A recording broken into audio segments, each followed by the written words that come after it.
And that should be good for interest. Now, related pages is another great way to target people. Say we had a product that was a little more specific. Like, say, let's go back to the basketball example. Say I was selling a basketball, right?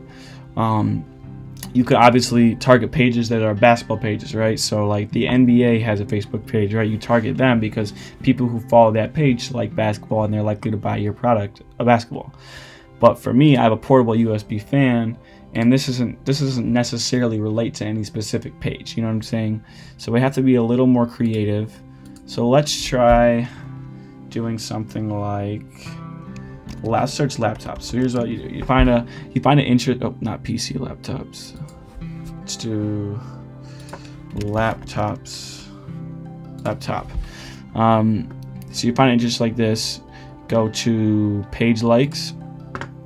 And by the way, location and activity is something that is worth looking at, but in this case, it's not necessarily something that I'm looking for.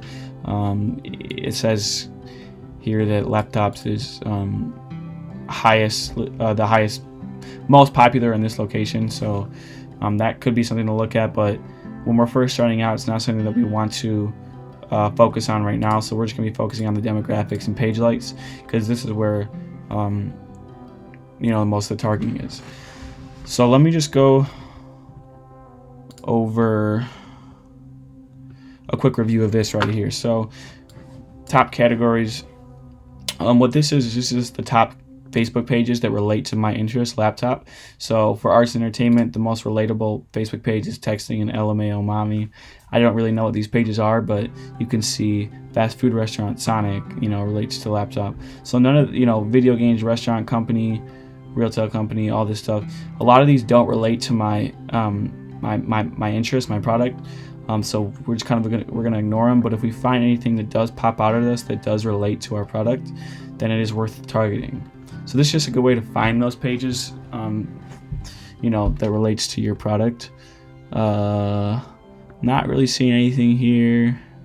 Let me put computer in. Computer. Let's see what we can find. And then page likes here, let me just explain what that is too. So obviously I have your audience here. Affinity score is basically how related this page is to your interest. So the higher the affinity score, the more it is related. So this is obviously the number one in terms of affinity score. Groupon. Groupon doesn't really relate to my portable USB fan. I kind of know what that is already. Let me look at this right here, the penny hoarder.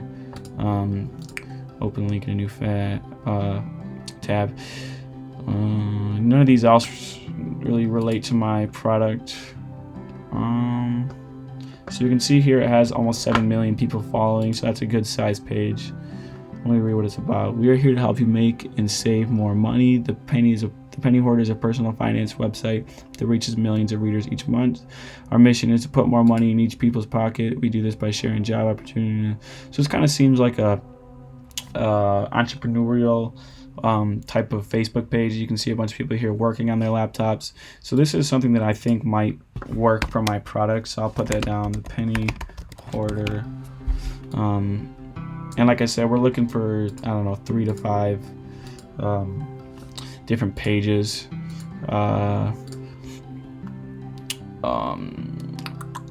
Let's try, let's look at our, so we have laptop, desktop environment, office. Let's put office in here and see what pages pop up. So office, no, not online shopping, whoops.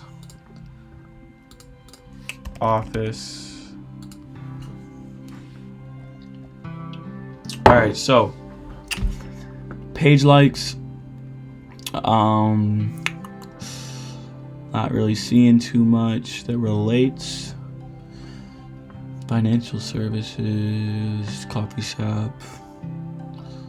Okay, let's look in page likes instead of categories.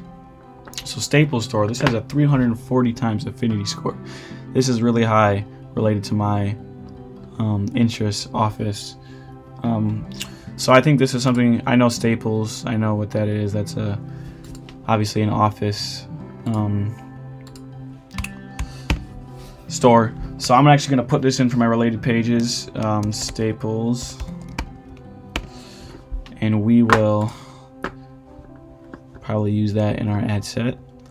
I want to find maybe 1 or 2 more pages that relate. Again, this is a hard one to kind of find pages that relate. Some of them are easier, like when I give you that basketball example. Some of them are pretty tough, like this. I will, let's see, productivity software, desktop environment. Let's try searching personal computer. Let's see what comes up. Home and garden website. So this looks like something that you know, home and garden website. Home, I can see that being something like, oh, people are looking for things, obviously home improvement, things to spice up their home. I can see how this might fit, my product might fit into that category. And we got to be a little creative with the pages. So let's see what we have here in the 2 most popular ones. Housekeeping 101. This has about 4 million people following it. Let me see, about useful household tips and tricks. That might be worth something. Might be worth, you know, targeting. We aim to provide our readers with the best tips, tricks, hacks, DIY projects, recipes, and viral stories that the internet has to offer. Homemaking might be a little more, seems a little more in my target audience. So I'm gonna get rid of housekeeping 101. Let's do homemaking.com. Homemaking.com.